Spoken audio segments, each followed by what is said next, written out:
I know we're about a month into 2025, but better late than never. Here is a list of my top 10 films of 2024. 2024 was a pretty good year for movies. I don't think it was a great year, but a lot of the movies that I was anticipating really loving kind of deflated, but a lot of movies that went under the radar that a lot of people didn't check out were some really surprise gems.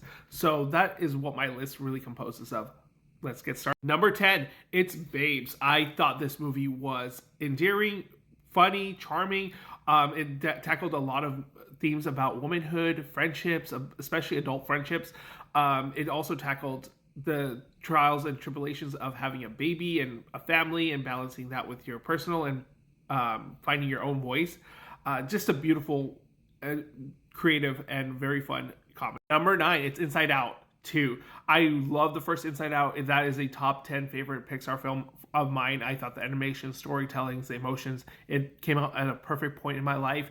And Inside Out 2, while I don't think is as good as the first Inside Out, it's very near to it. Its introduction of new characters and emotions and Riley going through puberty is really well encapsulated, and anxiety portrayed in here is a really great addition, especially the physical embodiment of it. I do think it's funnier than the first one, and there's a lot to be commended. And if they do go ahead with and do a third one, I am all for it. Number 8, a movie I don't think a lot of you guys checked out, Memoir of a Snail. This is a very sad movie, but it's also filled with a lot of hope. It has a sense of charm to it with its animation. Everything is handcrafted, from the character designs to the world. It feels very much a lot of care and love and attention went into this movie. The voice acting is really top notch. The story itself is layered about, all these bad things can happen to you in life, but it's how you move forward, how you get up, how you keep getting up, even though life is throwing you, the worst hand ever.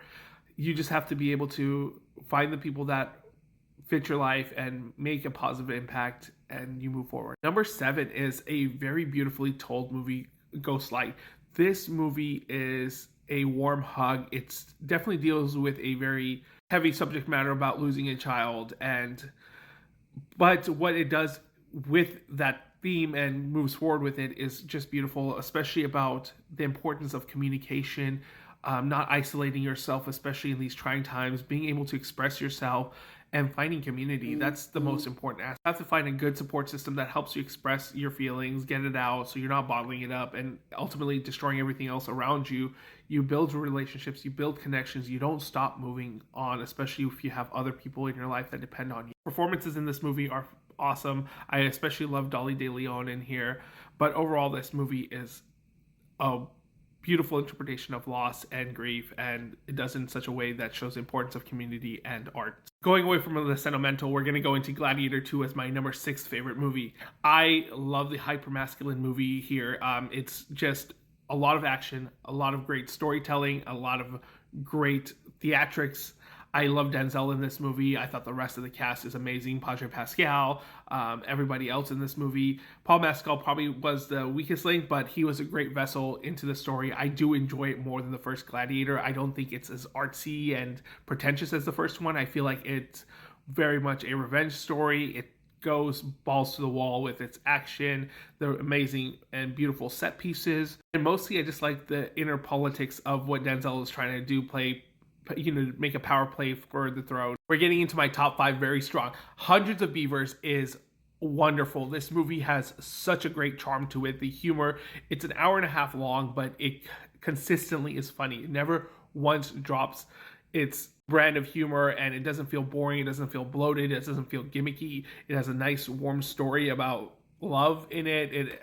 Ultimately, it's about survival, and it's very much akin to like classic old like Charlie Chaplin, Buster Keaton movies.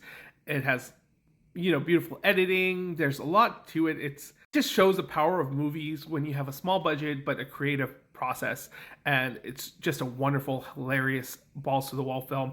I could not recommend this movie enough. It was one of 2 movies I wholeheartedly recommended to everybody last year. Number 4 is that second movie that I couldn't stop recommending to people. It's Strange Darling. I think this movie is what Tarantino is, but without all the fat in his movies.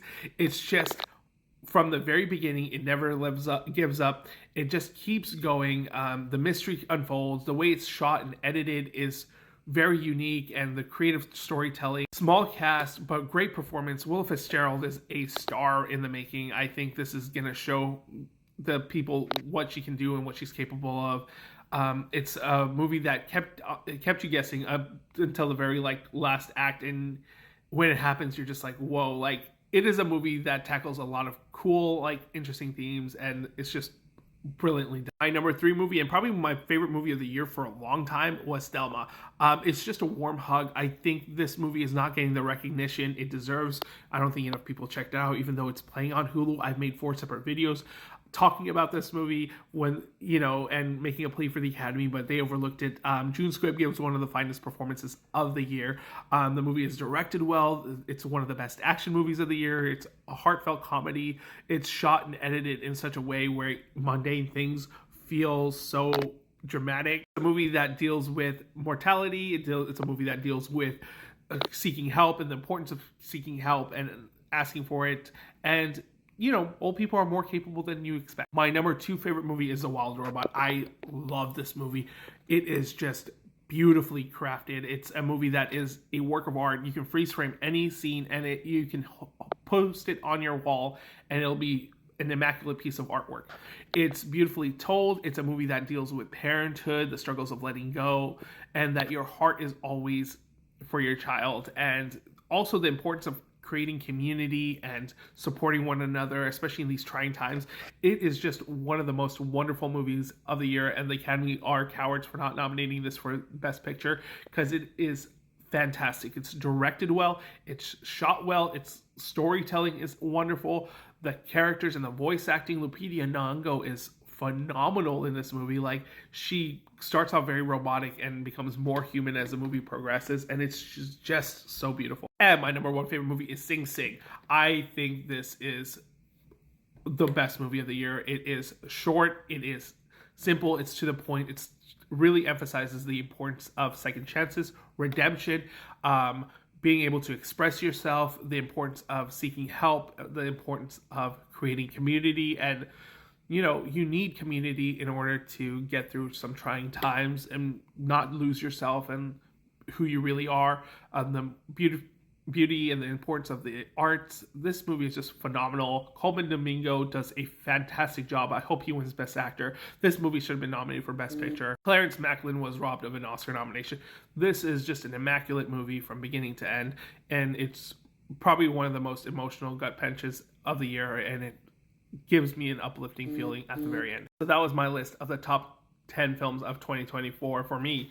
Other honorable mentions I wanted to say are Monkey Man, Better Man, The Substance, the action thriller Kill, and one of the better coming of age movies, Dee Dee. But it was a good mixed bag year, and now we're off into 2025 and the Oscars.